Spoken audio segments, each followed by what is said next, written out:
Is this the Aralon farm? Excuse me, sir, you seem to have an acute case of villain voice syndrome.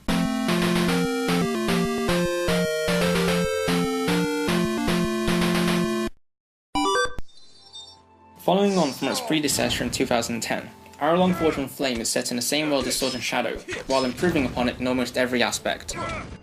The game starts off as a character witnesses his or her father's murder by some bandits, who then proceed to destroy the home. While pursuing the father's killers, the protagonist stumbles across an ancient prophecy and is thus sent on an adventure to save the world. I'm going on an adventure! Taking advantage of the new hardware available, Aralon 2 is presented with much better graphics than before, with more detailed 3D environments and higher quality textures. It's not at the same standard as Infinity Blade, but for a mobile game it's doing a rather good job. The world is very immersive and spans many different terrains from large medieval cities to haunted swamps. There's even an in-game day and night cycle. You'll be seeing some familiar locations from the first game, with largely upgraded visuals. Take for instance the city of Kalaheim. 5 years ago when Aralon first came out, these graphics were considered some of the most impressive on a mobile platform, but Aralon 2 takes things to a whole new level. With details like birds flying when you walk past, and a city banners moving in the wind, Kalaheim feels more alive than ever. And with the newly added areas, there's so much more to explore. You'll often find yourself taking a break from the main quest just to wander around the world and taking on a side quest or two.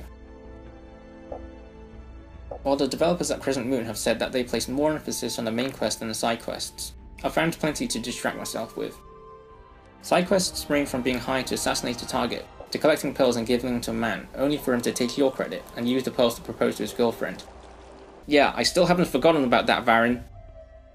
While only main storyline dialogue is voiced, the quality is leaps and bounds better than before. Still haven't finished your chores yet. Travel to the village of Tadden Ridge and speak with Suffolk.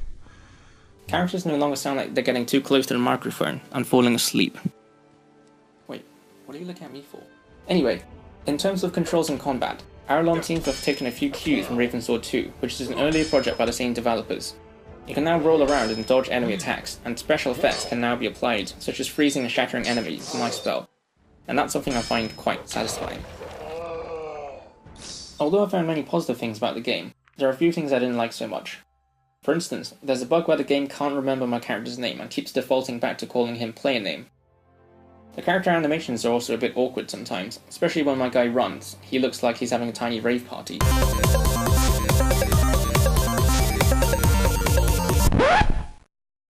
Since the game world's been expanded, you'd expect there to be more characters to fill the space too, but sadly it looks like that isn't the case, and sometimes areas can feel barren and isolated despite the added background details.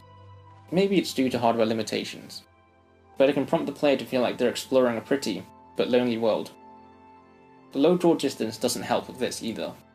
Finally, it feels like there's a slight issue with the graphics in a few areas where the contrast between different elements of the environment isn't clear enough. Take for instance in the cave. Often I get lost because the walls and ground have identical texture and lighting effects that make them difficult to distinguish between each other. As a result, it's hard to tell which direction the passageway is heading without looking at the map.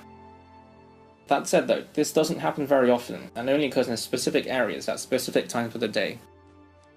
These issues are rather minor though, and I'm sure they can be patched in future updates if necessary. So far I found it to be a really cool game, and it's definitely worth a try if you've enjoyed the first Aralon or the Ravensword games.